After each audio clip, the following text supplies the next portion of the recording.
Welcome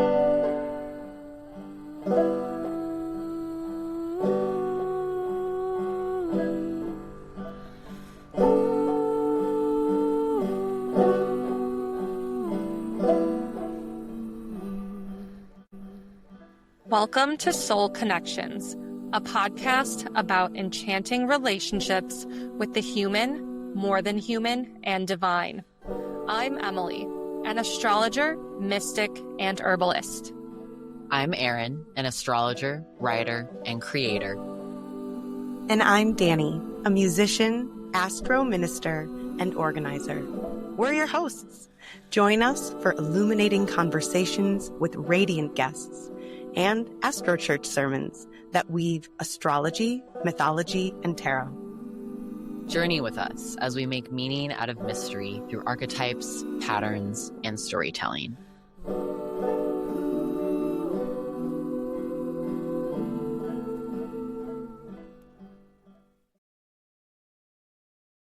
Yeah, it's sad, believe me, Missy, when you were born to be a sissy without the vim and verve. But I could show my prowess, be a lion, not a mouse, if I only had the nerve. I'm afraid there's no denying I'm just a dandelion, a fate I don't deserve. I'd be brave as a blizzard, I'd be gentle as a lizard, I'd be clever as a gizzard if the wizard is a wizard who will serve. Then I'm sure to get a brain, a heart, a home. The nerd. Thank you, Dani. Welcome to another episode of Soul Connections. Today is August 22nd, and today the sun moves through the final degree of Leo and will enter Virgo this afternoon. And we have another beautiful Astro Church sermon for you today. And so we'll start by introducing ourselves. I'm Emily. My pronouns are she, her, and I have a Taurus sun, a Gemini moon, and a Leo rising, who is very excited to talk about Leo today. I'm Aryn Scanlon. My pronouns are they, them, and I'm a Capricorn sun and rising with a Taurus moon. And I'm Dani. I'm an Aries sun, a Pisces moon, and a Libra rising. Welcome to another Astro Church sermon. We place Astro Church at the end of the season to reflect on our lived experiences rather than trying to predict them. Astro Church is about finding meaning in what we've been through, connecting deeply to the stories that we're living in, and hopefully discovering some magic and hope for the future. In today's Astro Church Leo edition, we will be talking about Leo, of course. Our story connection is the Lion King. Our herbal connection is a sunflower, and we'll be discussing the Queen of Swords for our tarot connection as well. Some of the themes that we'll be touching on throughout all of this is remembering our worth, taking up appropriate space as an act of collective care, reckoning with fear, guilt, and grief via vulnerability and creativity, and what it means to actually own our power for co-creative world building. Before we dive into that, though, we're going to do universal shout outs. We're going to start with a group breath. So I invite you to join me in breathing in through your nose and exhaling through your mouth. Now, because Leo season is, in my opinion, the hype season, I feel like Leos tend to be very hype oriented. We have a lot of universal shout outs. Like, it's a really long list. So universal shout outs is who and what we're holding space for. Sometimes it means groups of people. Sometimes it means individuals that we personally know. And also, if you want to send us a universal shout out, we have a form. If you follow us on Instagram, if you go to our bio, the link in our bio, there's a little form to do that too. It's also linked in our show notes. So if you ever want to shout out a friend, a community, something else, maybe you want to shout out yourself, that's very Leo coded, you're welcome to send that in to us. Dani or Emily, would either of you like to start with your universal shout outs? I'll start. We were talking earlier today and we were like, we should just do universal shout outs to all of our former guests because the idea behind soul connections, the sun connections, how we connect over what lights each of us up. And it has felt over the last, how long have we been doing this? Not quite a year. We have a couple more seasons left. 10 months, I think we've been doing this now, which is a long time. So we were just thinking about all of the people that have come before us and in the interviews that we've done and the community members that we've touched. So I want to start my Leo season universal shout outs though by shouting out my sister who is a Leo, Steffi, my brother who's a Leo. They're twins, but I had to put Steffi first. So just so you know, Steffi is first. And then I also want to shout out all the Leo chosen family siblings that we have, Chelsea and Quinn. And then there's so many Leos in my life who I love so dearly and deeply. So I just want to shout them out and thank them for co-creating with me over all of these years. And then I want to shout out my co-host to start. So the first interview we did was with Aryn, and Aryn, this Leo season, we were talking about how we all have been getting celebrated for our accomplishments creatively this season. And Aryn is a Lambda Literary YA Fiction Fellow this Leo season and attended their writers retreat for emerging LGBTQ voices. So universal shout out to Aryn for that accomplishment. And Emily has been accepted to be what is it considered as featured speaker? Yeah, a presenter. A presenter at the Astro Co-op. Is it a conference or what is It's a virtual conference. a virtual conference? And that's in early October, right? Yes, during Libra And what's season. your topic again? Sting capitalism and recovering from burnout by attuning to the moon. Universal shout out. That's going to be such an important and really important thing to pay attention to right now. And especially with Emily's lived experience as both an organizer and also a human being who has had to work through a lot of physical and relational things in this climate, being somebody who is a feeler of the world. So I love to see how you have channeled your solar energy as well. Yeah, those are my universal shout outs. I'll pause. There's more. Thank you. We have so many. And then Dani had a beautiful just performance this past weekend, and my partner and I were very blessed to attend this. This was at Bremen Cafe this past weekend, and Dani performed with her bestie and musical and creative partner, Osea, who will be an upcoming guest on the podcast. Stay tuned. And Dani and Osea have been making music together for 10 years.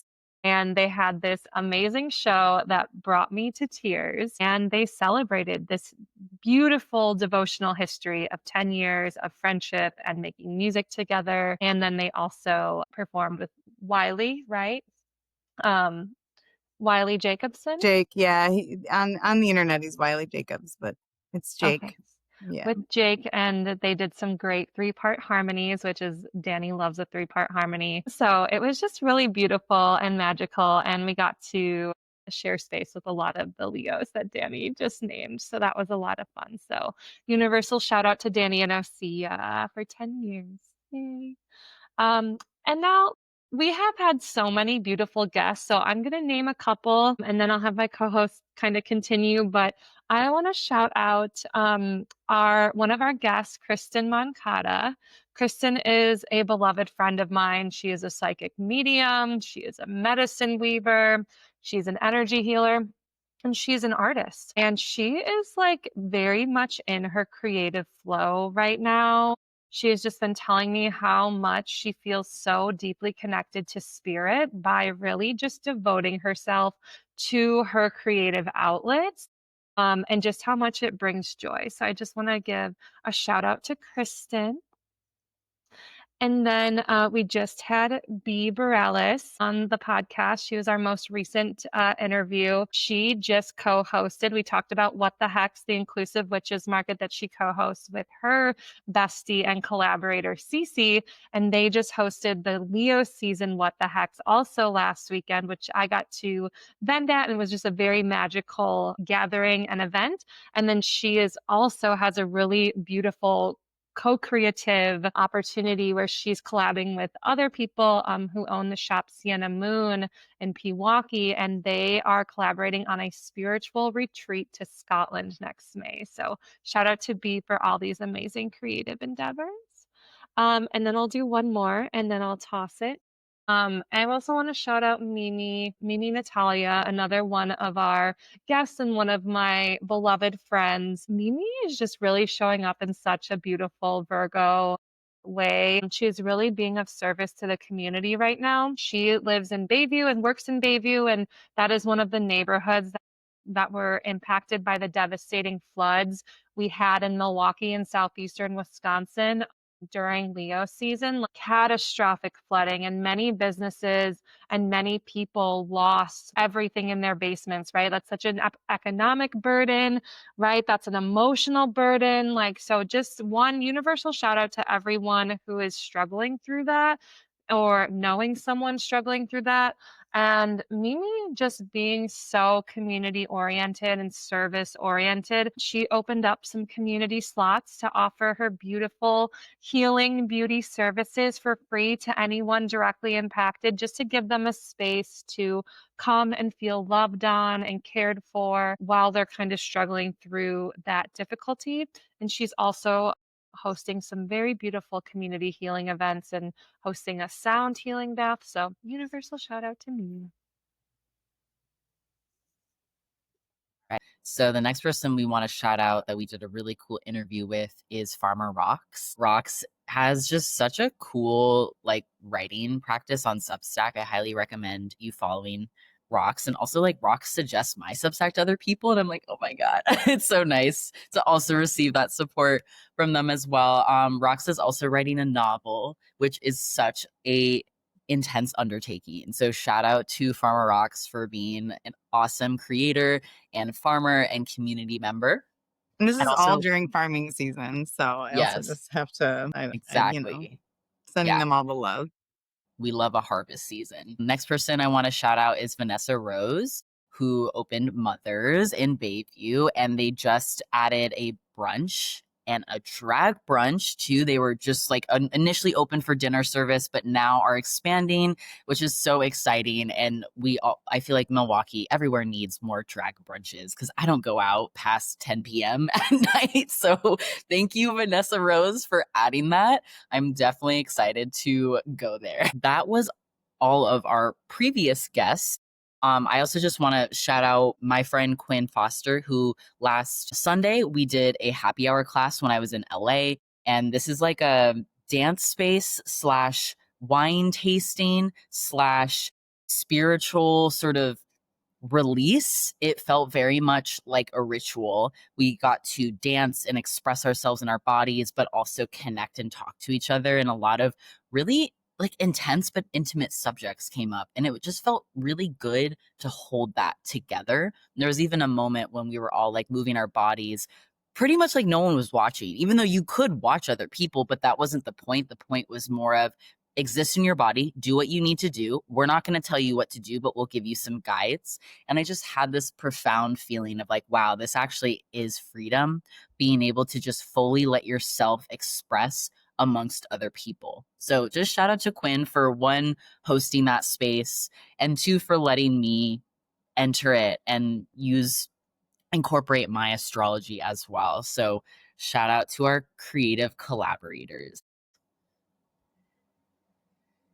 That's so cool. The ways that people are transforming spirituality and spiritual spaces to be fun, playful, Mhm. aesthetically pleasing, Yep. like experiential type things. I love the way that we're transforming that alongside of all the other things that are happening and that we're transforming our generations, millennials, Gen Z, now Gen Alpha coming up, it's pretty beautiful. So thanks for sharing that.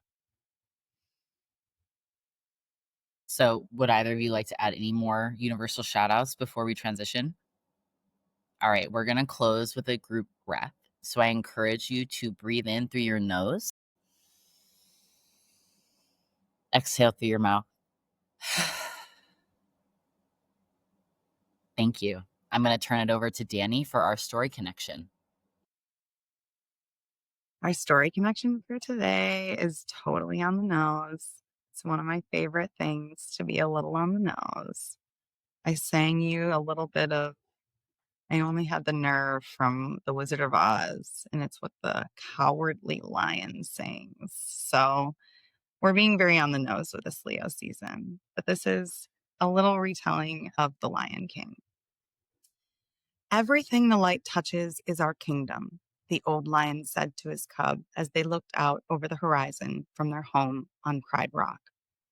You rule all of that? Little Simba squeaked. Mufasa paused, a weight in his tone. Yes, but a king's time as ruler rises and falls like the sun. One day, Simba, the sun will set on my time here and will rise with you as the new king. He wanted his son to know the truth of leadership. While others search for what they can take, a true king searches for what he can give. He pointed to the night sky, showing Simba the network of kings above. Whenever you feel alone, just remember that those kings will always be up there to guide you. And so will I. I can't see them, Dad. Keep looking, son. And then Mufasa died, suddenly, tragically, betrayed by his own family. Simba found his father's body and wept, so young and very lost, threatened for his power, frightened into silence. Simba ran. Hakuna Matata, no worries. He built a new life, away from home, from his pride, hiding from his purpose, shrinking himself to be less threatening to the newly formed status quo on Pride Rock. He settled into distraction, but his unprocessed grief was always pressing at the edges. Until one night, he met a monkey. I once held Mufasa's son in my arms, Rafiki said. Simba froze. He hadn't heard his father's name in a very long time. Mufasa is alive. Your father is alive, Rafiki continued, swinging through the trees as Simba chased him. They stopped at a pool of water. Look there, Rafiki said. Simba gazed down, saw only his own reflection, and shook his head. I don't see anything. Look closer, Rafiki pointed to the water, rippling to reveal Mufasa's reflection. You see? He lives in you. Simba's eyes widened as his father's voice echoed from above. Simba. Father? Simba replied. Simba, you have forgotten who you are. You are more than what you have become.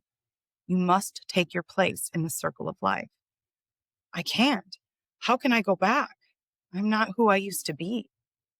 You must remember who you are, the one true king. I'm sorry. I don't know how to be like you, Simba cried desperately, ashamed and racked with guilt. As king, I was most proud of one thing, having you as my son. That was a long time ago, Simba whispered. No, Simba, that is forever. Please don't leave me again, Simba cried. I've never left you. I never will. Remember who you are. Remember. I'm going to turn it over to Aryn to talk about our tarot connection, the Queen of Swords. Thank you, Dani. We'll talk more about the Lion King and how it ties in, although I think as you listen to it, it is very on the nose, but very powerful and potent. All right, so for our tarot connection, we have the Queen of Swords. And you'll see on the screen, if you're watching, we have a few beautiful images. One is the Queen of Swords from the Modern Witch deck by Lisa Sturl. And we also have the Queen of Swords from the original Rider-Waite-Smith deck as well. And you can see there's a lot of similarities between these two. There's also some lovely sunflowers here too, which Emily will talk more about later. So when we do tarot connections, we just pull cards from our deck and see which ones want to emerge. And we then go from there to see how it ties into the season. So the Queen of Swords is a court card. Court cards include the Knight, the Page, the Queen, and the King. And how I interpret them is oftentimes they are embodiments of specific energy that when I pull them, sometimes it means, okay, it's time to tap into this energy. Or it could also be, could this energy be like a mentor or a friend or a leader? The Queen of Swords to me, because it's the swords suit, it corresponds to the air element, which relates to communication, ideas. It's our intellectual processing, intellectual mastery. That doesn't mean that the Queen of Swords knows everything there is to ever know. It's just that she sort of has this authority, maturity, an ability to be able to discern things. Even the image of the Queen of Swords, I think, carries a lot of her attitudes towards these things. She's sitting on a throne, which, a throne automatically like references authority, mastery, sort of like, this is my element and I sit here. But it's not passive. She's has an outstretched hand. She's holding a sword in the other.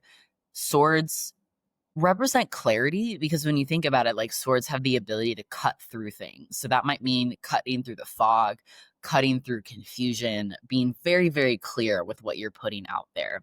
The outstretched hand to me feels like it's not like she's dogmatic in her opinions or beliefs. There's still this sort of like, yes, I will listen to what you have to say. I'm inviting you to engage with me in conversation.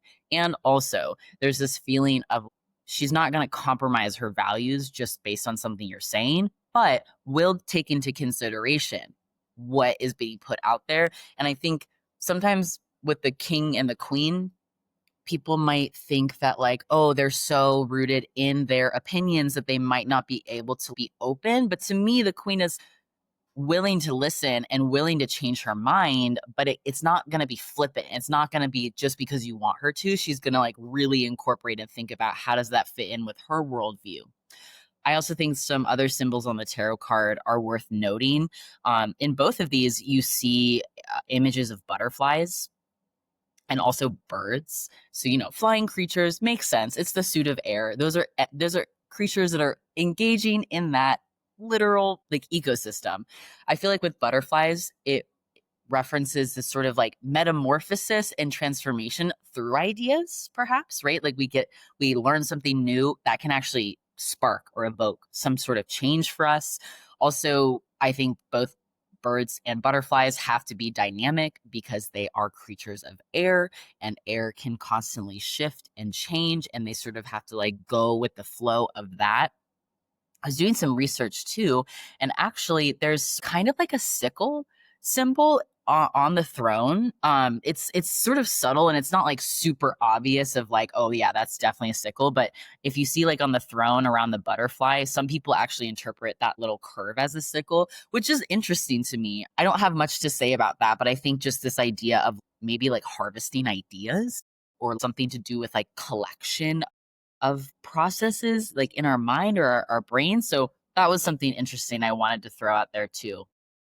But in general, I feel like when I get the Queen of Swords, to me, it feels like the message of, yes, speak your truth. It's really important that you are staying true to what you feel and you believe and you're putting it out there.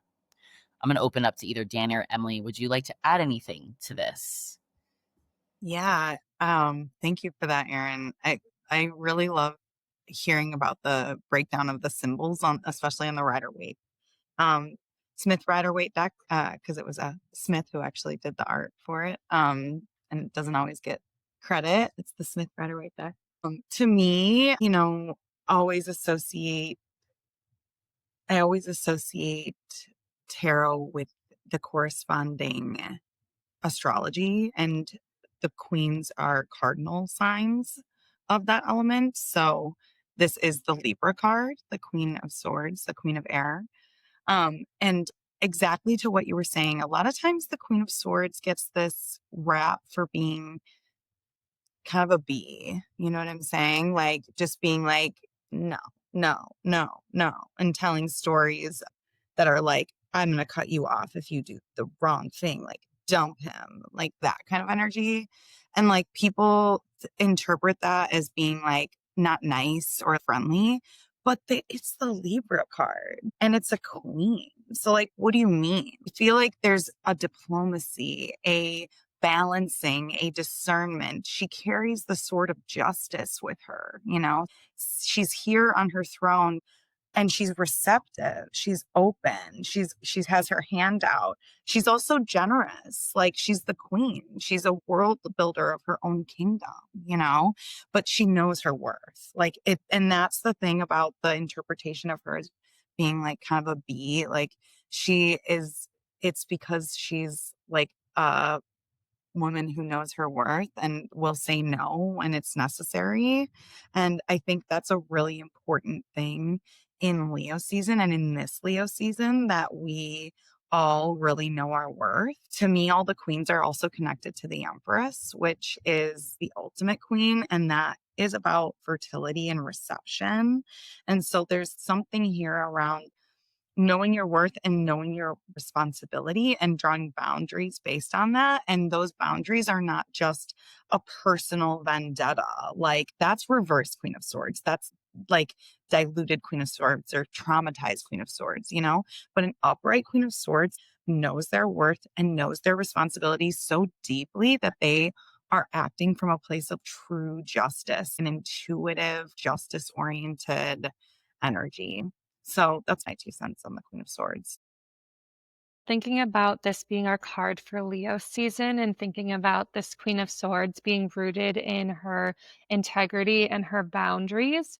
And I was just really thinking about Leo, the sun, and the heart, and being connected to the heart and her speaking from the heart and knowing what her heart wants and what her heart doesn't want, and having that direct connection from heart to throat and being able to communicate that. So that's where I'm starting to see this connection between the Queen of Swords and Leo. And we will certainly go more into that.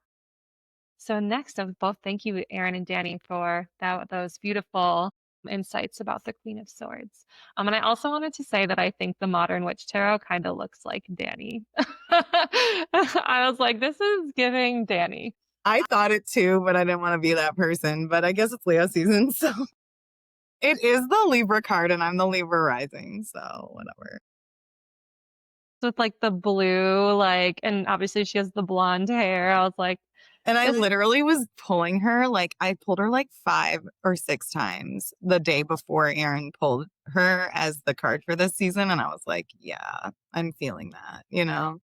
yeah, So. she's very powerful. I like when Aryn pulled the card, I was like, oh yes, I've been feeling connected to this archetype as well this season. So beautiful. So hold the Queen of Swords in your heart and mind as we continue on our sermon and our journey through Leo season.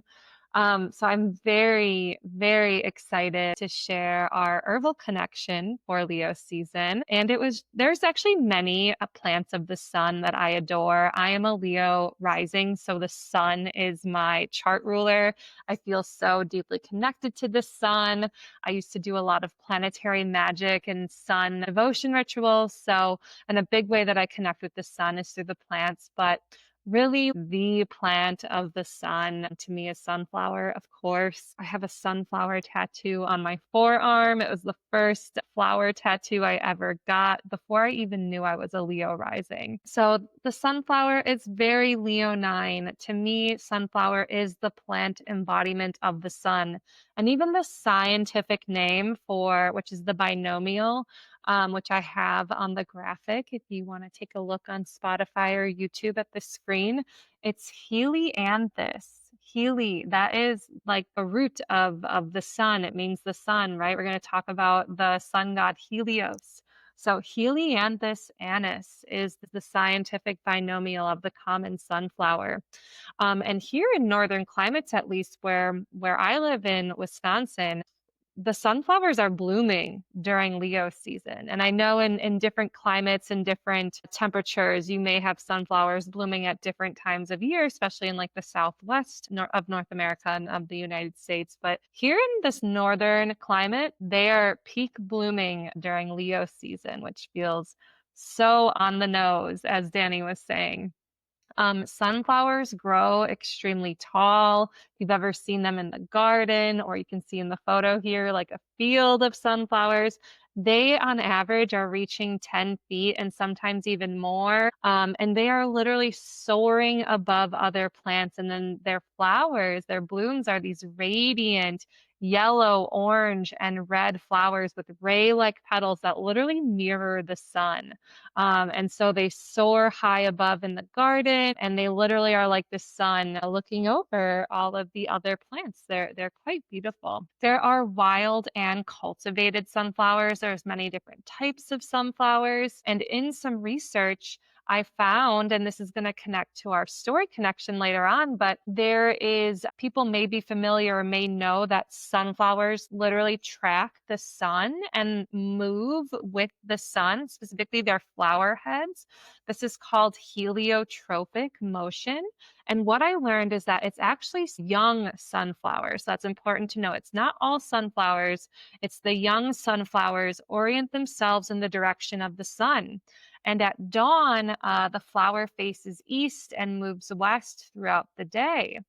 Young sunflowers reorient overnight to face east in anticipation of the morning. Their heliotropic motion is a circadian rhythm synchronized by the sun. And then when sunflowers reach their full maturity, they no longer follow the sun and they continuously face east where the sun rises. So I think that's just right. They're so synced with the sun. I think that's just absolutely beautiful. And we'll weave that into our story a little bit later. And then I just had to share from the guidebook of the Herb Crafters Tarot, which is my beloved and most cherished tarot deck. Letitia Guthrie writes this, and in that deck, Sunflower is the magician, which I love. But I just wanted to share a little bit of what she writes about Sunflower in the guidebook. She says, "The power of manifestation lives within. All the information necessary to create life is contained within the seed. Yet it is the elements that make the sunflower grow. Wind strengthens the stalk, water feeds the plant, fire is converted to energy by the leaves, and earth anchors the root. Nourish your ideas with the elements and watch them bloom into being. Receive divine light from the unseen realms, shape it into form, then give it all away." That just felt so Leo to me. So thank you, Sunflower. We are now going to transition into our Leo season overview, and we want to begin by talking about and discussing the archetype of Leo. And before I hand it to Dani, I have a beautiful quote that is written by Robin Wall Kimmerer in the book Braiding Sweetgrass. It's one of my all-time favorite quotes, and to me, it is the essence of Leo. So Robin Wall Kimmerer writes, "The most important thing each of us can know is our unique gift and how to use it in the world. Individuality is cherished and nurtured because in order for the whole to flourish, each of us has to be strong in who we are and carry our gifts with conviction so they can be shared with others." Thank you. I'll hand it over. We love Leo. So Leo. So every time we talk about a different sign, I'm going to give you the brief breakdown of how this works. So essentially you have some elements that make up each sign that help us to understand the archetypes behind that sign. There's a lot more to it, but this is some basic math that we do as astrologers to just give us some of the vibes of what we might be working with. Each sign has a planet that rules it. So for Leo, it's the sun. And we will talk more about that in a little bit, about what the sun specifically means. And then each one has an element. So water, fire, earth, and air. And for Leo, it is fire. Okay, so we have the sun plus fire. And then each sign has what's called a modality, which means that how does it move the energy? What's the way that it's moving its elemental energy? So how is fire moved by Leo energy? Because fire is Leo's element. And for Leo, it's fixed. The modality is fixed. So cardinal fire is Aries. That's an initiatory. Cardinal is the starter of a season. Fixed is Leo. That stabilizes a season. It's generally the center of summer. Cancer starts summer. Leo stabilizes it, is fixed. And then next season, which we're moving into at this moment, is Virgo season, which is the mutable sign that will move us from summer into fall eventually. And then we'll go into a cardinal sign again. So for Leo, it's fixed fire. What does that mean? It's stabilizing the fire element. It's ruled by the sun. The sun is the center of our galaxy. That's what all the planets circle around the sun. But the sun, in exchange, provides warmth and heat. Like plants on this earth, they eat up the light of the sun to grow, and then they give us life-giving oxygen. So it's this whole cycle that the sun being the center of it, like, yes, it's the center. Yes, we all circle around it, but also it's giving a lot of our life-giving energy. It's our source. Also in medical astrology, rules over the heart, and the heart is the center of our whole system. The heart is also in a archetypal way. The heart is where courage comes from. That's what I sang earlier with the cowardly lion. He's searching for his heart because he's a cowardly lion. He can't be courageous if he doesn't have his heart. The strength card in the tarot is the Leo card in the tarot. And strength is all about approaching life with an open heart. That's Lindsay Mack, my tarot teaches it that way. Approaching something with an open heart. There's vulnerability in that. There's vulnerability in the sun shining on you. There's vulnerability in being seen. Leo is the actor on the stage. It is in modern astrology associated with the fifth house, which has to do with like our creative life force and what comes out of our creations and our children. And in my deck, the sun card is called the sun child. So there's a youthful energy to Leo. There's a playful energy to Leo. It's a creative force. It has to do with how are we self-expressing from the heart, from the center, from what gives us life, what lights us up, That's very Leo energy. The actor, the performer, the creator, the world builder. Leo is very good leadership. It's fixed fire. So it's steady, it's stable, it's stabilizing. It creates warmth and loyalty and stability with an element that is very chaotic. It can provide that grounding for that. And that's why it's like a hype squad energy. That's why we had to hype up all of our constellation of people, because Leo, when it's truly able to shine, shines on everybody and everybody is illuminated. It can be really good at co-shining. There's a competitive nature to all fire signs for sure. I consider it to be somebody that's like, as long as I am seen and I feel safe in that, I am able to see others.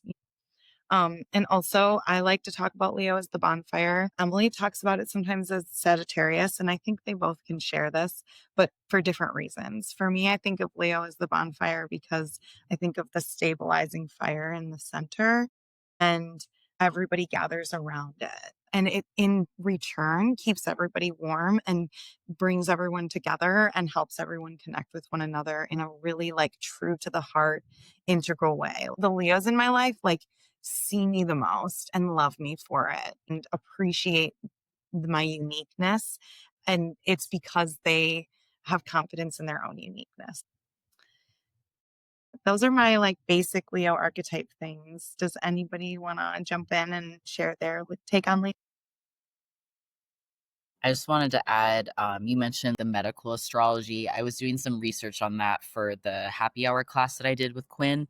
And I actually found that in addition to the heart, Leo also corresponds with part of our spine, specifically the middle part of our spine that gives our It helps stabilizes our rib cage. And I just thought that was really interesting to tie into the backbone. I mean, there's other parts of medical astrology that like you can break it down like really, really small, but even just that specific part of the spine, connecting it to the heart. In happy hour class, we talked about the relationship between the heart and the back. And some people were even saying we were talking very heart centric movement. And some people were like, well, I was more focused on my back and the spine. And that made me think that those things are connected. If you are opening your chest, you are like opening your backbone. And so I was just thinking a lot about what you mentioned, Dani, of integrity being a theme for Leo. And even the phrase have a backbone, have a spine, that usually references have values, have integrity, like care about something, die for something, or, like not literally, but having that sort of foundation, that structure and stability. So I just wanted to throw that in there because I thought it ties nicely with some of the themes that we think of with Leo. Beautiful. Yes. I feel like you two have really covered Leo like so beautifully. So I will transition us to the sun, my beloved sun, our beloved sun. We all need the sun. And I also have another quote, and this is actually a Galilei quote about the sun. And Galileo was an Italian astronomer and physicist. And he said about the sun, it is rather like the heart of an animal, in which there is a continual regeneration of vital spirits, which sustain and give life to all its members. And so, again, weaving in that connection of the sun and, yeah, the literal heart in the body. The heart within our body is pumping all of the blood through our body, right? Like Dani said, really at the center. I think there's also a really beautiful like intelligence to the heart, and that our spirit really emanates from the heart. And whenever I tell clients or people that I'm talking to about astrology and I'm talking about their sun in their chart, what I always describe the sun in astrology as, especially in the context of a birth chart, is that the sun is that inner light that we all have that is shining out into the world. And for me, that light emanates from the heart, right? It's that like heart energy, that light that is emanating out. So that's how I think about the sun and how I discuss it in the context of birth charts. But let's talk about the sun as an actual being. The sun is a star. The sun is our star in our solar system. Like Dani said, every planet is revolving around the sun, and the sun has a huge gravitational pull. There's like a magnetic gravitational pull that keeps all of the planets and asteroids in orbit around the sun. So think about people with sun in Leo, or maybe they're a Leo rising, or have sun in the 10th house, sun in the 9th house, like these very visible places in the chart, even sun in the 11th house. These are the upper parts of the chart. Maybe that's what I would add for Leo and kind of the sun in general. Is there's this gravitational pull that people are warmed by the sun. People are intrigued by the sun. And I think any of us, no matter where your sun is, but when you are in this sun in like archetypal integrity, right? Like there is just an attraction there and people want to feel warmed by the sun. It is life-giving. It gives energy. And so the sun also in the context of the earth, like none of us would be here without the sun, right? We need the sun for life. We all are beings that need vitamin D. And many humans are vitamin D deficient, which can lead to a lot of health complications and mental health complications, depressed mood, low physical energy, low vitality in the body. So we need to be out absorbing the sun and receiving that vitamin D. The sun, it's vitality, it's life force. There's just this fire. And the sun literally feeds us, one, by being absorbed, sunlight being directly absorbed into the skin. But like Dani mentioned, through the food that we eat, because the suns are literally eating the light, they're absorbing the light, they are converting that energy into different vitamins and nutrients and carbohydrates. And then if you eat those plants directly, we're getting our energy from the sun energy that they've converted into those different nutrients, and we eat that. Or if you eat animals, a lot of animals are eating plants that then absorb those nutrients. We eat the animals. So like literally, if you think about it, the sun is in everything that we eat, and we need it for that life-giving energy. And also the one thing I wanted to share about the sun is how we get seasons, especially if you live, I mean, anywhere in the world except for maybe those places that are right on the equator that are pretty equidistant from the sun all year round. But if you live in more northern climates like where we do, like Wisconsin, or even southern climates, you get more distinct seasons because we're tilted farther away from the sun, especially I would say in the northern hemisphere. And so the sun and how many hours of sunlight we get a day, how far away the earth is positioned away from the sun, that is what marks the seasons. And so it's actually the relationship between the earth and the sun that gives us the seasons. What else would you two add about the sun? I mean, I would just say what I was kind of saying earlier with in the tarot, there's the sun card and there's the strength card is the Leo card. So the sun is the sun and strength is Leo, but they're associated to one another. And the sun shining is vulnerable, like strength, opening your heart. Strength is all about influencing and guiding and it from a place of like vulnerability and love, you know? And that is a really creative and challenging. Like there's a magic that takes to be able to influence and guide in a gentle and loving way. And a lot of times it has to do with ourselves and opening our hearts. So it's a very vulnerable thing. And there's no guarantees of how the world is going to respond to that. There's no guarantees of it actually being safe. You have to take a risk with Leo energy and with sun energy. Like I was saying earlier, the cowardly lion needs to get his heart in order to have the nerve, you know? So I think that's kind of an important piece of this is it's like there's a courage here and we find the courage by opening our hearts and being vulnerable enough. And honestly, like it's so confident we're humble. You know what I'm saying? It's like I am confident that I will be able to handle it if it doesn't work out the way that I want it to. I am confident that I want this enough that I'm going to give it a try. I'm going to risk it. I'm not going to hide away, you know? I thought of a couple more things I wanted to mention about the sun, kind of archetypally. One, the sun is illumination and clarity, right? Because it is our main light source, right? It's that clarity of mind, that illumination, like we can see things clearly. The sun is also connected to prophecy as well as vision. And that can be like visionary, as in visions for the future. We've been kind of using the word world building, like world building, just to define that for me in my own context is world building is being able to imagine, connect to my imagination, which is a vision that I can dream of and see in the future. I can see this future world that I am dreaming of, that I am envisioning collectively, right? Like collectively with others, we're visioning worlds together. And there's individual aspects of that world where we're envisioning our role in that future. Like that is very solar. And I think that speaks to the sun's connection to the ninth house in astrology. In traditional astrology, the sun rejoices in the ninth house, and the ninth house is the house of beliefs and worldview, spirituality, religion, philosophy, long distance travel, like all of these things that kind of expand our horizons. We'll talk about the opposite of the sun now. By association, Aquarius too.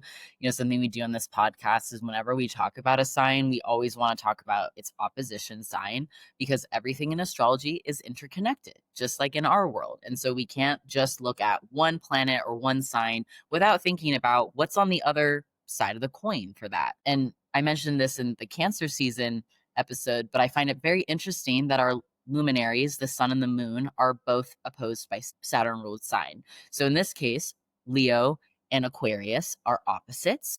They are both fixed energy. So they have that sort of like grounding, somewhat stubborn intensity that fixed signs have. And Aquarius is an air sign. So we have the relationship between air and fire. I often see that as air can create more fire. And so sometimes our ideas and our communication and our ability to speak and articulate things can amplify our passions. Aquarius is ruled by Saturn, and Saturn is very different than the sun. Saturn is farther away from the sun. So typically it's associated with colder energy. And, in humans, that can manifest as being someone who's just not as warm right off the bat. I think people who are Saturn ruled, so people with prominent Aquarius and Capricorn placements, it's not like they don't have any life-giving energy. It's just that energy is a little bit more contained or held back, or only wants to come out when there's like feeling of safety or security. Aquarius energy is also, whereas Leo centralizes, which makes that the sun, Aquarius decentralizes. If we have an Aquarius and a Leo in a room, their perspectives on how to go about a common problem might differ.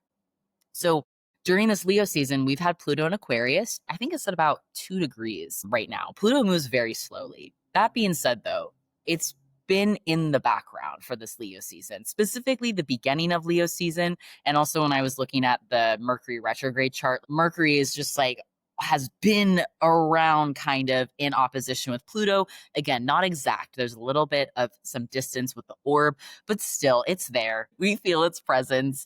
And I think the Pluto and Aquarius, we've talked a lot about that on this podcast as really amplifying collective themes that are Aquarius coded or Saturn coded. So we're looking at social structures, the role of the individual in the collective. What is the balance, the distance between those things? How do those things coincide, work together, sometimes work apart? So with all this talk of Leo and the sun and embodiment and energy and vitality, Saturn through Aquarius has sort of like I almost imagine oppositional planets as like a planet says something and then the opposition is like, yes, and don't forget this as well. The sun says, be your authentic, full, passionate self. Saturn might be, and remember that you need to have systems or structures that can support that, right? Like even thinking about the metaphor of plants grow in the sun. There are some plants that don't need as much sunlight as others. The sun can easily scorch things. And, we see with this climate shifting that the sun's role can be sometimes destructive if we don't have limitations put in place. It depends on the context, of course, and it depends on how energy is used. All energy can be distorted and it can be misused. So I think Saturn and the sun have this really nice relationship where it's not that Saturn is trying to censor the sun or trying to diminish its light. It's just also being like, hey, did you also think that like you're a human and you're not a renewable fireball in the sky? You also need support. You also need shade. You also need quiet moments so that when you are ready to shine, you can really take up that space. And so I think Saturn can point to the structures and the limits that we ourselves might need as we expand and connect to solar energy as well. And also tying it in, we'll talk more about this, I think, when we talk about some of the bigger things that happen. But I just find that this Mercury retrograde in Leo having like a pretty consistent opposition with Pluto perhaps could have churned to the surface a lot of things in the collective that we need to deal with that is sometimes not always pleasant. And I think that in our specific context, we are dealing with a government who likes to think of themselves as a king, but going back to the Lion King quote, they are kings that want to take. They are not kings who want to give. And so we're in this point where I do think that there's sort of a distortion or a perversion of solar energy, of hyper awareness, of surveillance, of like even our human relationship with the sun is impacted by artificial light. And so not to say the sun is bad, the moon is good. It's like, it's all within the balance. And when we are plucking out individual things from their context, that's when we get challenges or distortions. So I guess I will end by just saying that if you felt like this Mercury retrograde felt like an extra added dumpster fire, it makes sense. I sort of felt that too, of this just sort of like, it wasn't easy for me personally. I have Leo in the 8th house. And so I feel like it dredged up and illuminated a lot of things I was not seeing or maybe didn't want to see or had ignored. And so there was a certain level of like, you better face this, that to me felt like Mercury opposite Pluto, and also like the sun was opposite Pluto as well near the beginning of Leo season. And so I think that is a pretty strong thread or narrative within that Mercury retrograde, which we'll talk more about. But Dani or Emily, would either of you like to add anything to the opposition to Aquarius or Saturn? I do think it's important to integrate the two signs. Like when we're talking about one sign, like where's the integration piece? And for me, the relationship between Aquarius and Leo is the actor on the stage, which is Leo, and the audience or the collective, which is Aquarius. Broader picture versus like the individual experience. And so in Aquarius season, I'm always like, okay, what does Aquarius teach Leo? Aquarius can teach Leo about taking responsibility. That's that Saturn influence. And also having more of a collective view of being like, okay, everybody affects everybody. And there does need to be structures and systems in place that allows everybody to be able to access their self-expression authentically, right? That's what Aquarius teaches Leo. But on the other side, I think it's important to think about what Leo can teach Aquarius, because sometimes Aquarius can remove themselves so far. And this is very Saturnian, like restrictive type of energy.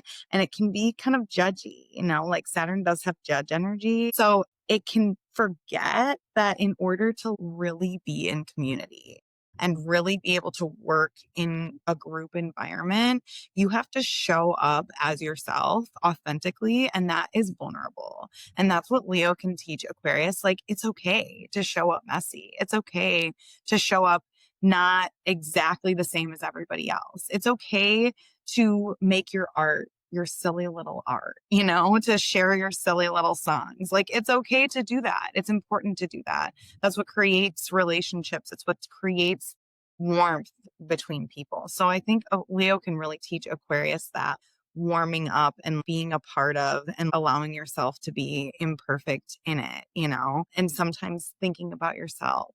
That is what you need to be doing, is thinking about, that doesn't mean like, be selfish. I'm not being like, be selfish. That's not what I'm saying. I'm saying they have a relationship to each other, and being vulnerable and being yourself and showing up as an individual and who you are and owning that is a huge piece of being a good community member. So that's my take on that axis. So we're pulling up the transits for Leo season, and this is the chart from August 12th, which was the Venus-Jupiter conjunction in Cancer. Emily's pointing it out right here. And we're also going to talk about a couple of other things that happened before this Venus-Jupiter conjunction, but this chart, we think, kind of shows it all. So the other things we're going to talk about today are going to be the Mercury retrograde in Leo, which Aryn started to talk about a little bit, but we'll go into a little more deeply about how it might have shown up on the collective level. And where's Mercury in Leo here? Right there. So going retrograde, as Aryn mentioned, in an opposition to Pluto, dancing around that opposition to Pluto the whole time. And that Mercury retrograde in Leo was from July 17th to August 11th. So right before this chart was made. Now it's in its shadow. It's going direct through its shadow though. So we're still not quite out of the woods. And then I'm going to talk a little bit about Mars in Libra. We've been talking a lot about Mars this year. There's been a lot of Mars stuff going on, but Mars is moving along. It's in Libra, and it's opposition to Saturn in Aries, which has just moved into Aries. That happened on August 9th, and we're going to connect it to some of the things that are happening nationally with the federal takeover of the DC Police Department on August 11th, which again is right before this chart was created. And then we'll talk a little bit about the absolute gift that we get to have with this Venus Jupiter conjunction right after all of this kind of intense astrology, which was happening on August 11th, but into August 12th. So that's kind of the narrative we're spinning today. So, Aryn, do you want to take it away and talk a little more about Mercury retrograde and like? Yes. Okay. So just want to start off by saying Mercury retrogrades are quite common. They typically happen 3 to 4 times a year. And that is because Mercury is so fast. And of course, when a planet moves quickly, we perceive it to move backwards. So that being said, retrogrades often activate our perspective about things and our sometimes there's distance between what is real and how we perceive things. So during Mercury retrograde in Leo, there's a lot happening in Milwaukee, specifically related to our climate. Typically every summer we deal with wildfire smoke from Canada. A lot of the times it comes from monocrops where they just plant a bunch of the same trees. And the problem with that environmentally is that, well, one, it's not reflective of actual nature. Within nature, there's usually tons of biodiversity, tons of different species all interacting together. And so when you have a lot of the same plants together, they catch on fire. It's so easy for that to become like an environmental disaster. So that being said, we had a really bad stretch of time where the air quality was awful. It was actually at some point one of the worst, like on the top 10 air quality of like the world. And so this was also happening when I was doing the Lambda Literary Retreat, which was online. I did not really leave my apartment for like 12 days because every time I would look at the air quality and it was really bad. And so this is also coinciding with the Trump admin defunding a lot of FEMA, which stands for the Federal Emergency Management Agency. So we're seeing a trend, not just in Milwaukee, but in other places of the United States, where, of course, you have defunding the active response to catastrophes or emergencies, and then you have an emergency, and we're finding that how the government is dealing with these emergencies is not matching up to what the actual needs are. Now, that was cleared out by this really intense rain and thunderstorm, but that led to flooding, and certain parts of Milwaukee were really messed up. People's basements were flooding. Still to this day, there are tons of people in the community who are needing help and assistance. And I personally did not experience this because I live on a part of Milwaukee that's a little bit higher ground, but I'm just hearing a lot of people talking about issues with insurance, getting insurance payouts. So yes, this is a community emergency. We're not the only community in the United States dealing with a lot of these intense disasters where the offset of our resources to respond to it are significantly lower to what the need is. This all happened during Mercury retrograde. And so I think this retrograde period really highlighted that disparity that we're seeing between the impact of what it means to cut these really necessary services, how we even communicate or talk about this. I wonder too if, because we have such lacking structural support, what does that mean for individuals? And I've also been seeing on the other flip side of that amazing community response, individuals being like, I want to be supportive of the community. I'm going to host this event. I'm going to sell this thing. I'm going to do this, this, and this to help my neighbors. So that's like a really affirming story to see here as well, that while we might be suffering from lack of institutional support, we are seeing people being like, okay, sure, I'm not the government and I'm a community member. How can I lend my help, my skills, my resources to other community members in need? Which does feel very Leo coded to be like, okay, what's my responsibility? What can I actually do in this circumstance? So another negative consequence of the floods is that a lot of untreated sewage just went directly into Lake Michigan because there was major flooding. And, honestly, I was really bummed about all these things happening back to back because summer has been so weird in Milwaukee with all of these like climate stuff happening. It's just limiting a lot of our ability to do normal summer activities.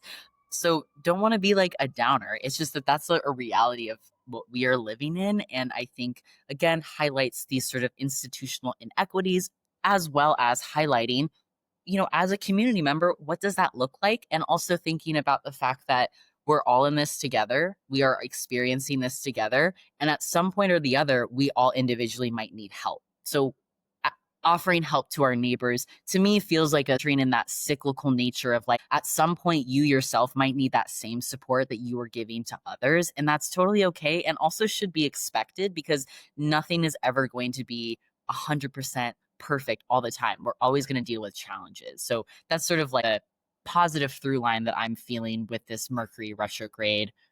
Other thoughts, Danny or Emily? I just want to point out that, like, archetypally, Mercury is the local traveler, carries messages from here, there, to everywhere. So for it to be retrograde, we can't be together. We can't be in the same spaces.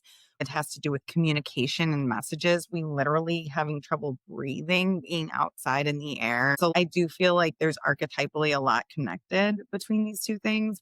And exactly what you were saying when we were talking about Leo versus Aquarius, where it's like the structures, the Saturnian structures are not there. So it's like, how do we use our individual power? And also, how do we allow ourselves to take up space when we are in need? That's that vulnerability that Leo can provide, is this like, okay, I need to be honest that I need help. And I bet if I need help, there's a lot of other people that also need help. And it's like, there are no dumb questions because probably 10 other people have that same question as you, like that kind of an energy. So yeah, I just really think that as we Mercury retrograde, we review, we see that all these systems and stuff that we had, Pluto in Aquarius, are failing, they're dying, they're not working. And so we have to figure out a way to connect our networks together and link our suns together to be able to solve that problem. Hard, but also a gift in its own way.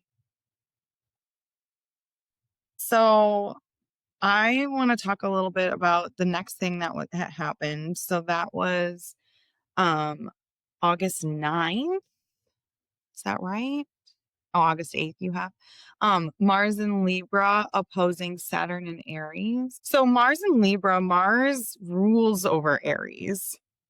And so in Libra, it's technically in its detriment. Mars is like forward momentum. I'm going to do what I want. I'm going to fight for what I need, stuff like that. In Libra, has to consider balance, has to consider the other, has to consider fairness and justice, and maybe slow down a little bit. Now, I don't always love thinking about rulership and detriment, just because I think that it may not act archetypally like Mars acts when it's in Libra, but Mars in any sign is a warrior for something. And to me, Mars in Libra is a warrior for justice, a warrior for fairness, a warrior for considering the other. And because we pulled the Queen of Swords, I feel like the Queen of Swords and Mars in Libra, there's something connected about those two things. Like, we know our worth and we know what's right here, and we're going to advocate for that, and we're going to fight for that. But it's in an opposition, which oppositions are tense. It's like two opposites talking to each other. And we were just talking about, Aryn talked a lot about Saturn earlier when talking about Aquarius. The reason is because Saturn rules Aquarius. So that's why we were talking about Saturn. But Saturn right now in the sky is in Aries, which is opposite of this Mars in Libra. It's at 1 degree Aries, and it just entered Aries. It's going to be in Aries for a couple of years. So Saturn in Aries, Saturn is the Time Lord, the rule maker, has to do with our boundaries and restriction, and also can have to do with the rulership structures that we have. And in Aries, Aries is the warrior planet, or the warrior god. It's ruled by Mars, which is the warrior planet. Saturn in Aries has to do with war. It has to do with our military. It has to do with this bigger structures we're dealing with. So some of these fascist takeover things. I also want to note that it's right there with Neptune. Neptune is right there too. And Neptune having to do with our beliefs, our ideals, the illusions and fantasies we're under. So these warrior type fantasies that we have in the United States of being the greatest country on earth. And what makes us great is this incredible military might that we have that will unleash on our own citizens if they act up, right? So you have this opposition, this tense standoff between these two. And right after that, as Mercury went direct in Leo, okay, so Mercury's going direct, being like, hey, here's the message. This is what's actually happening. This is what we've been waiting to reveal to you, right? Still under this Mars and Libra opposite Saturn and Aries transition, you have Donald Trump announcing that he's having the federal government take over the DC police force and specifically citing crime as the reason for doing that. And the thing is that crime is the lowest it has ever been in 30 years in DC. And there's actually tons of evidence showing that it has gone down over time. And he's not targeting criminals. He's targeting people struggling with homelessness. And what he's trying to do in the hearts and minds and the ideals of people, this is this Neptune fantasy stuff, right? He's trying to convince everybody that crime is the same as poverty, that criminalization of being poor. And it's also the criminalization of anyone who speaks out about literally Palestine. Because another thing I uncovered is there is a huge encampment right now outside of all of the DC like news outlets of people who are pro-Palestine. And that's one of the reasons that Trump is taking over DC, is because he wants to get rid of any pro-Palestine conversation. They are literally trying to make it illegal to be pro-Palestine. That is what they're trying to do. And they are arresting people for it. There are stories of people getting hurt in DC. There are stories of ICE just going hog wild on DC. And again, they're trying to arrest as many people in these immigrant communities. They're trying to break up the fabric of any community that can resist them. And they're talking about doing this in other places as well. And if they can criminalize homelessness and poverty, they can criminalize anybody who doesn't meet a certain level. They are literally trying to win over hearts and minds with this scary, fear-based tactic rhetoric stuff. And the good news with some of this is that there's a ton of people resisting it. There's your Mars and Libra, right? There's your like Pluto and Aquarius. Like there is a resistance, a huge resistance. Okay. I want to just shout out, because I didn't get to earlier, there are thousands of people in Tel Aviv, hundreds of thousands that I've seen that, like, I don't know the exact numbers, but there's different reported numbers. But the highest I've seen is like hundreds of thousands of people in Tel Aviv protesting and calling it a genocide, calling for bringing their hostages home and having a ceasefire deal, calling on the governments of the world, like people in Israel not supporting what is going on in Palestine, people in the belly of the beast, people in the belly of the beast in Washington, D.C., where they don't even, Aryn, you pointed out, they don't even have representation, real representation in Washington, D.C. People who have driven ICE agents and DC police and federal police out of their neighborhoods by just ganging up on them with cell phones and being totally peaceful, not touching anybody, but just shouting at them to get the heck out and filming them and asking for their badge numbers. And literally there's enough people. This is a way that white bodies can really use their power, because they don't want to get in trouble for killing white people. They don't want to do that. You know, that's not who they're targeting. These people are standing up not just for themselves, but they're also standing up for their community members. They're standing up for homeless people, people who are struggling with homelessness and poverty. They're standing up for their immigrant community members and anyone who is Black or brown that can be targeted in this way by literally just standing up to them and being honestly a Karen, just like yelling at them and filming them and driving them out in like a peaceful way. So there's a lot of people resisting right now. And I think it's part of it. Earlier I said the absolute gift of this Venus-Jupiter conjunction in Cancer. This came on August 11th, August 12th, right as some of this stuff was like building up. So in the midst of this tense standoff stuff, we have this gift of the benefics, Venus, the benefic, which rules over Libra. It's ruling over this Mars in Libra, and Jupiter, the great benefic, the largest planet in Cancer, where it's exalted. We just did our Cancer episode, caring for nurturing the community. There's mutual aid networks. There's street medics in DC. There's ways that people are caring for each other. others. Do not let them trick you into thinking that people are just letting this happen, because they're not. People are resisting in both bellies of the beast. So I want to pivot to talk a little more about Venus, Jupiter in Cancer. Is there anything that anyone wants to say about Mars and Libra opposing Saturn and Aries that I didn't say? I think it's just important to note, well, one, like the issues, right? Like the real human issues that Dani and Aryn are talking about, the climate issues, right? What's happening in DC, what's happening in Palestine. One, it's really important to root that these are all globally connected issues, right? Then really the source of tragedies and acts of oppression that are so overt, right? Like a literal genocide. It's capitalism and colonialism. It's systems of oppression, right? Like that's why we're having climate collapse, climate catastrophe, right? That's why there's a genocide in Palestine. It's all rooted and it's all connected. I was looking at this chart, and when we talk about astrology and transits, they never happen in a vacuum, right? These are all happening concurrently. And literally, that visually, you can see that in this chart. Mercury is in a supportive relationship to Mars in Libra. Mars in Libra is in a trine, a very flowing relationship to Pluto in Aquarius, right? That warrior for justice, like Dani said, is in a flowing relationship with this power to the people, revolutionary Pluto and Aquarius energy. And then we also have this air trine, right? This flowing energy between Uranus and Gemini, Mars and Libra, and Pluto and Aquarius, right? They're all in this flowing conversation together. So I just wanted to point that as we're talking about global struggles and current events and what we are collectively struggling through as humanity, all of these issues are connected. And as above, so below is one of the core principles of astrology.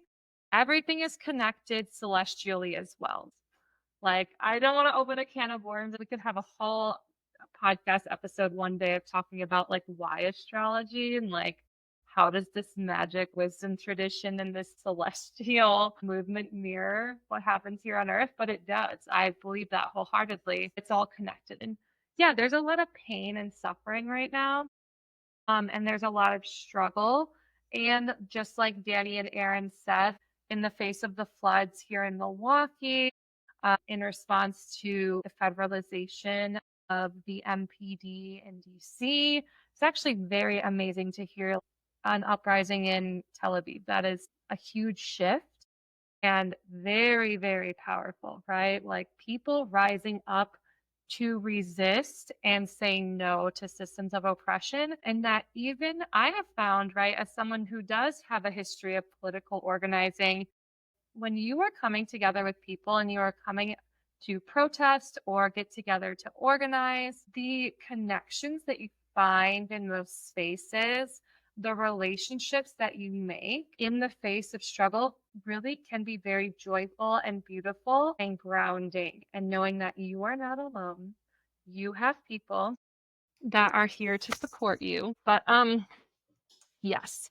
So let's talk a little bit about Venus and Jupiter here, because this is just adding some extra nourishment, caretaking, connective energy. Once a year, we get the two benefic planets, Jupiter and Venus, conjoining. And it's a very magical, beautiful kind of energy. It's just like an expansion in our relationships, maybe an expansion of creativity, an upliftment of the spirits, maybe an upliftment of the spirits through meaningful relationships, through some type of artistic, creative expression. And so the other thing to note, what I heard from other astrologers online, is that Jupiter exalts in Cancer, and each planet in their exaltation in a sign, they have a specific degree known as the degree of exaltation. The 30 degrees of that zodiac sign, this is the one degree that this planet is, that's like the peak of their exaltation. That's like the peak of their brilliance, their luminosity, right? Like their elevation in this sign. And so 14 degrees of Cancer is the exaltation degree of Jupiter. How wild.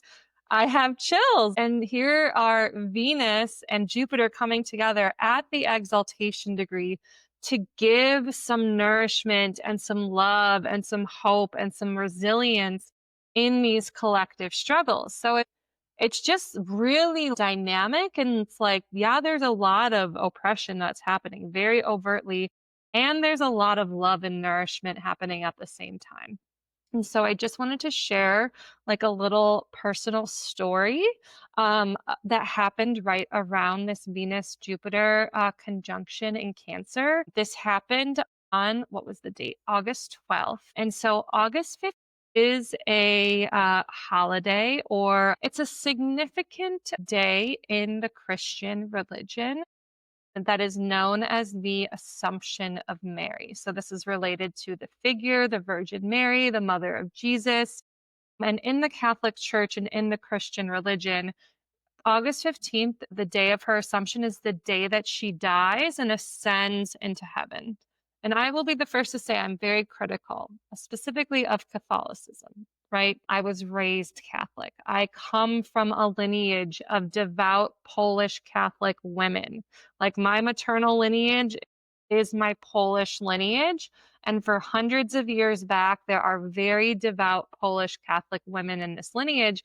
And that is why I was raised Catholic. And I definitely have other aspects of my lineage that were also Catholic, but very, very devoutly in this Polish maternal lineage.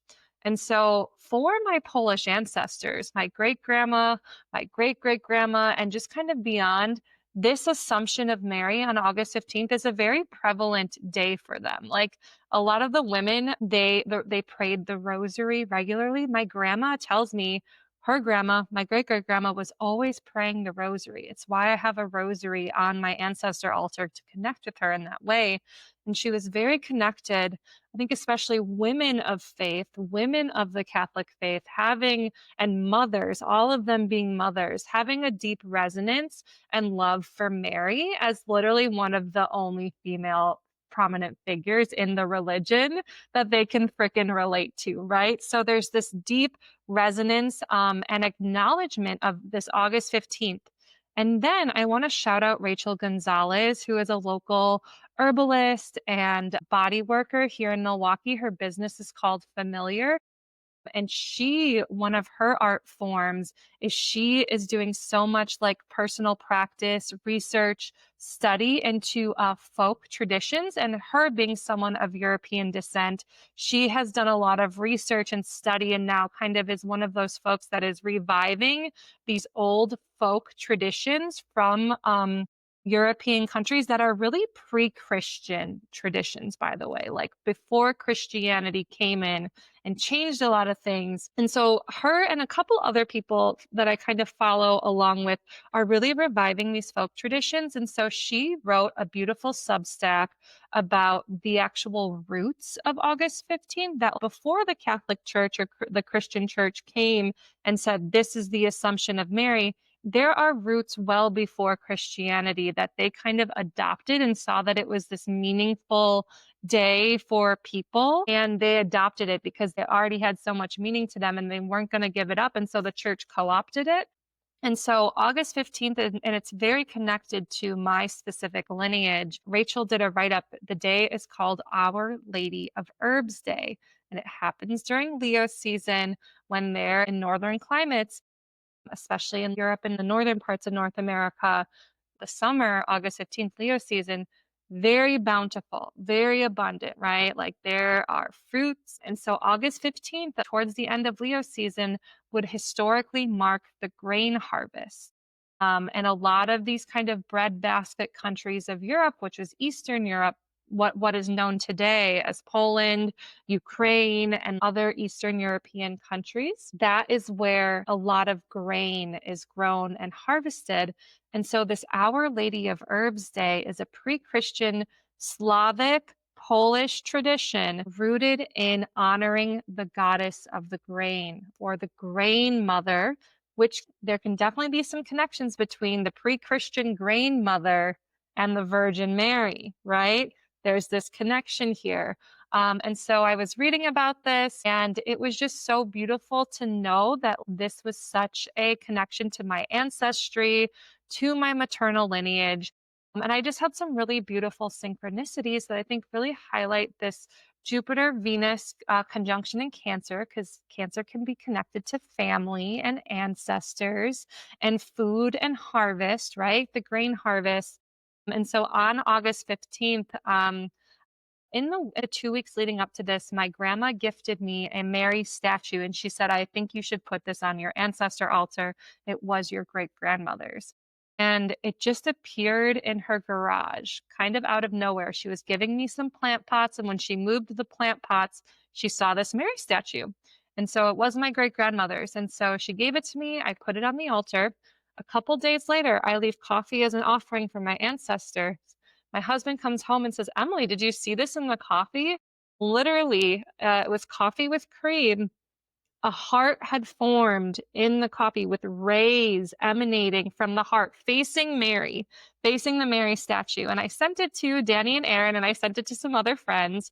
And one of my friends says, Emily, that's the Immaculate Heart of Mary. So, which is wild, which is like this picture of Mary with her heart with the rays around the heart. And this was all in the lead up to August 15th. And then I read the article by Rachel Gonzalez, and I was telling Rachel about this occurrence, and I was like, do you know, is there any like significance to this? And one of the things she said to me, she was like, this like moment in the wheel of the year, you know, in Leo season, right around the grain harvest, may just be a very potent time for your ancestors to connect with you. And because they were Polish Catholic, their language is through Mary and through the rosary. And so this just may be a very specific, potent portal for me to connect with my ancestors. And then one of the folk practices is and historically, and you can continue this on today, which I did, harvest from your garden a bouquet of roses and herbs and grain and bundle them together and bring them into the home to dry, to then capture the abundance of summer, right? During Leo season, to capture the essence, the radiance of the sun, to then have with you in your home throughout the dark half of the year. And the last part of this story is on the day of August 15th, me and my friend Alexis share a garden plot in our community garden. And we had grown oats this year, which oats are grain. It's my first time I've ever grown a grain. And Alexis texted me Friday morning and said, Emily, do you want to harvest our oats? I think they're ready to be harvested. So Alexis and I met up in the garden. I told her about this Our Lady of Herbs. She harvested a bouquet. I harvested a bouquet, and we harvested all of our oats. We harvested the seeds and the straw. And it just felt, it was such a like true ancestral synchronicity. And I just felt so much love and so much connection to my ancestors and my maternal lineage. And I just felt so aligned with this Venus-Jupiter conjunction in Cancer. And so, yeah, this just wanted to root in some of the magic of this. And that was just like a personal story that was just, again, so on the nose. It really is the Immaculate Heart of Mary, like for sure. We It will made me share literally weep when I saw it. I just started weeping. We'll have to share it on Anything else that anyone wants to add about the transits, or should we move on to talk about our story connection? Cool. So our story connection was the Lion King, which is, again, as I mentioned, on the nose. And so we just wanted to kind of weave in some of the things we talked about today and how our story relates to that. So first of all, the Lion King, Lion, Leo, the King, the Sun, the Ray. There's also the relationship between the king and also the child of the sun. So Mufasa says, everything the light touches is our kingdom. You know, there's something about the Lion King taking up the rightful place in the pride, you know, taking up that space, being the world builder, everything the light touches, being the creator.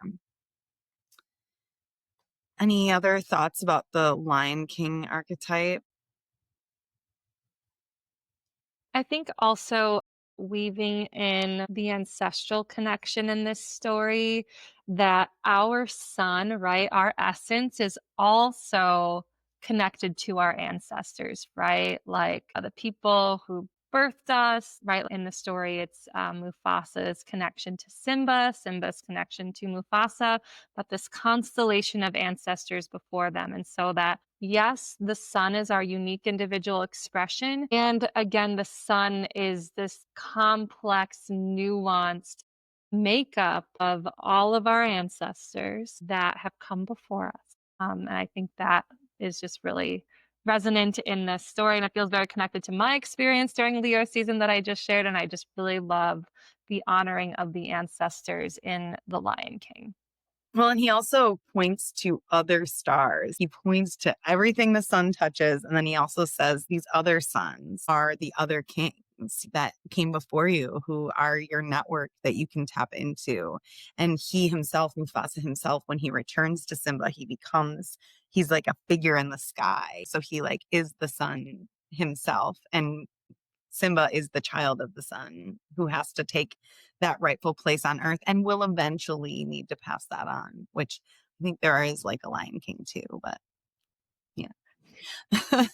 It also makes me think of the Aqua axis that Aryn was talking about earlier, like the self, like you said, Emily, the self expression, and also the pride, the group. I feel like the theme of the almost insecurity or fear around actually being authentic and taking up space is really important. And I feel like oftentimes Leos are automatically assumed to be confident, but I have found, having so many Leos in my life, that all of them have stories about actually how insecure that they feel sometimes. And I think they can project fire energy. I think oftentimes gets interpreted as, wow, you're so confident and you're so passionate about your impulses and what you stand for. And also, they had to work for that. Like, that's something that can come naturally, I think, for a lot of people. And also, on the flip side, I think Leos are very hypersensitive to how they're perceived. And I've actually talked to a lot of them where there's almost like a fear of being misunderstood, of projecting authenticity and people still not seeing them for how they want to be seen.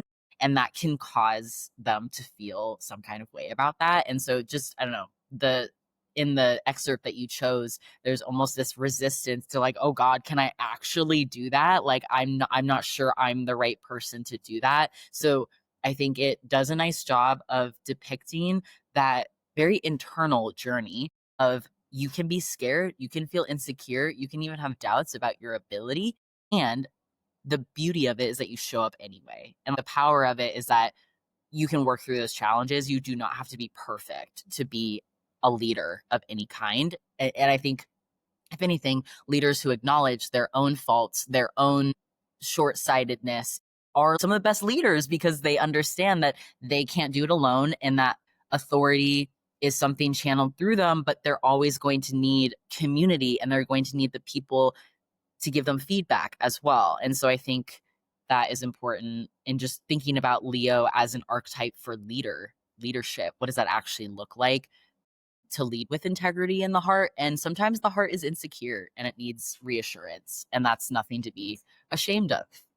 Well, and the sun, it casts shadows. Emily always says this, the sun casts shadows, you know? So there's an element of having to reckon with fear, guilt, shame, all of those things in a really real and vulnerable way for Leo energy. And that's that strength card I was talking about earlier too, like having to be open-hearted without a promise of a response. And it also does kind of bring in that Saturnian opposition of like the weight of the world on their shoulders. But again, Leo teaches Aquarius, in order for you to really show up truly for your community, you have to take up that space. Like, remember who you are. We have a responsibility to be who we are in the world and to take up that space and to be in our integrity with how we move through the world. A lot of times, if we don't feel confident, we can just freeze, Hakuna Matata, no worries, I'm running away, you know? Or we do it in a way that's like, we're not really taking responsibility for ourselves in a space because we're like putting that responsibility off. Oh, I'm not all that. I don't, I can't take up, I'm not that famous. I'm not that.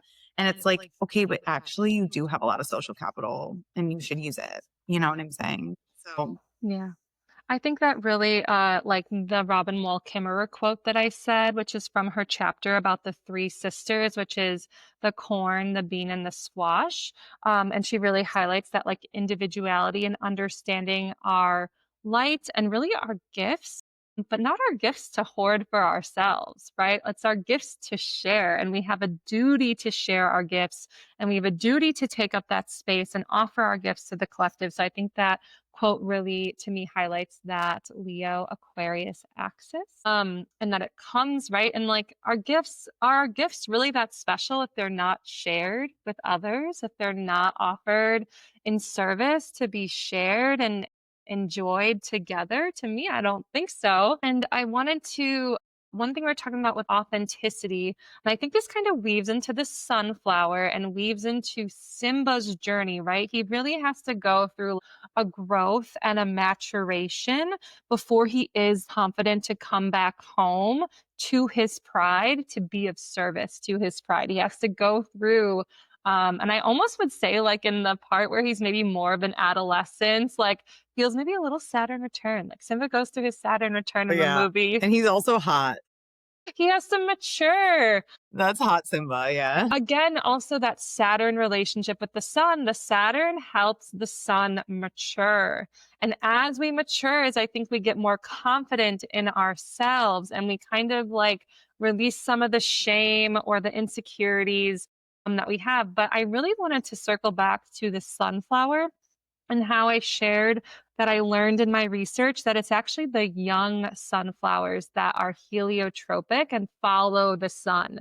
And then once they're mature, they stand tall and they face the east, which I think is really beautiful.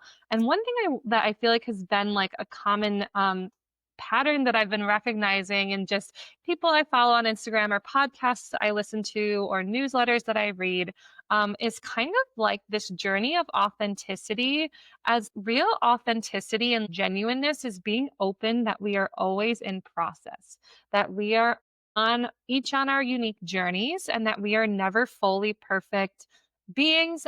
And that authenticity is like showing you where we're at in our evolution, in how we're changing, how we're healing, how we're growing, and being vulnerable enough to share that very human journey with others. And that also with the young sunflower, I was thinking about how, we've been really connecting Leo and the sun to creativity and creative expression. And what I think I'm going to like totally not say this quote correct, but the sentiment of it is that all art is mimicry.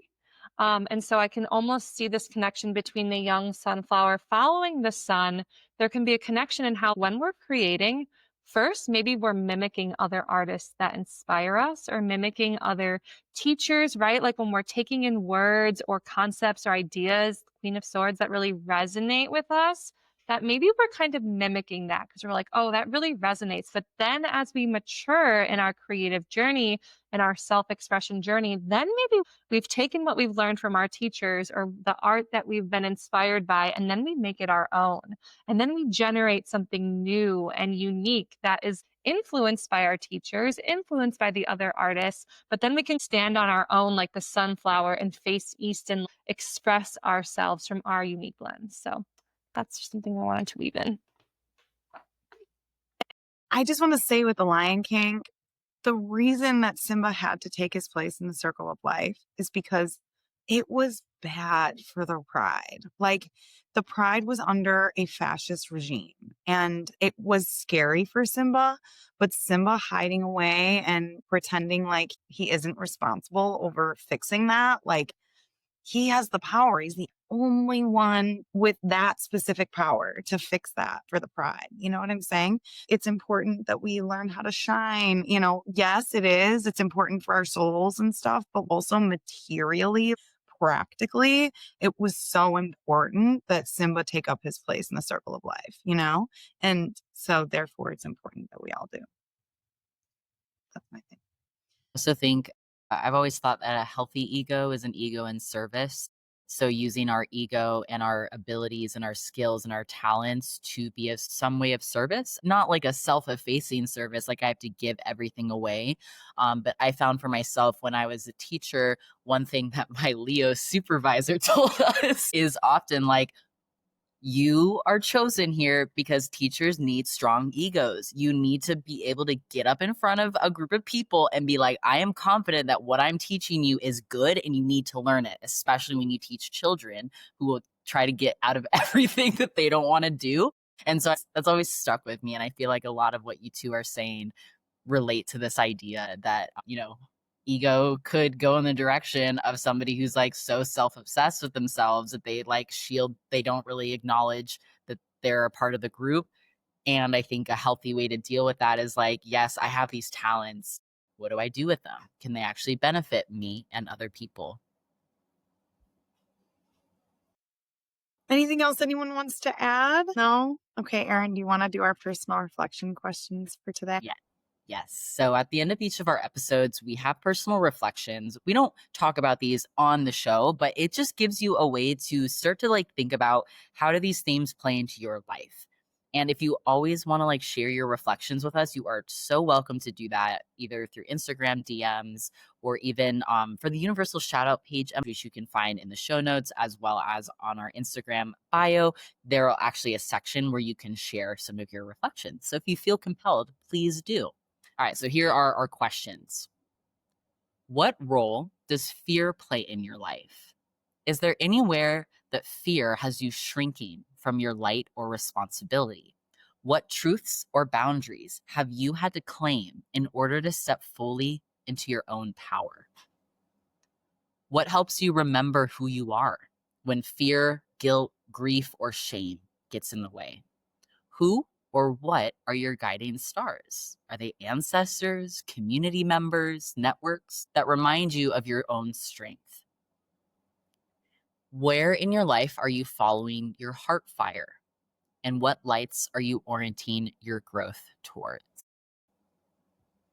Thank you, Aryn. Thank you, Dani. This has been a very luminous Leo season Astro Church sermon. Thank you to our listeners for listening. Until next time.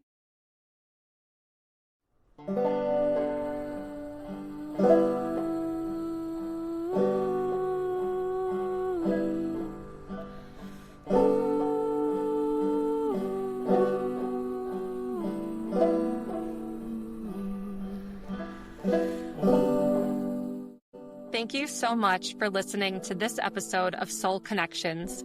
To support the show, please share this episode with a friend and give us a 5-star review on Spotify or Apple Podcasts.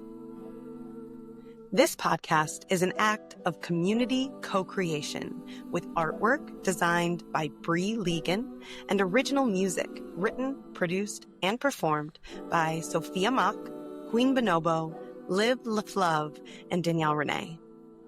To connect with us or a guest, visit the links in the show notes. Until next time.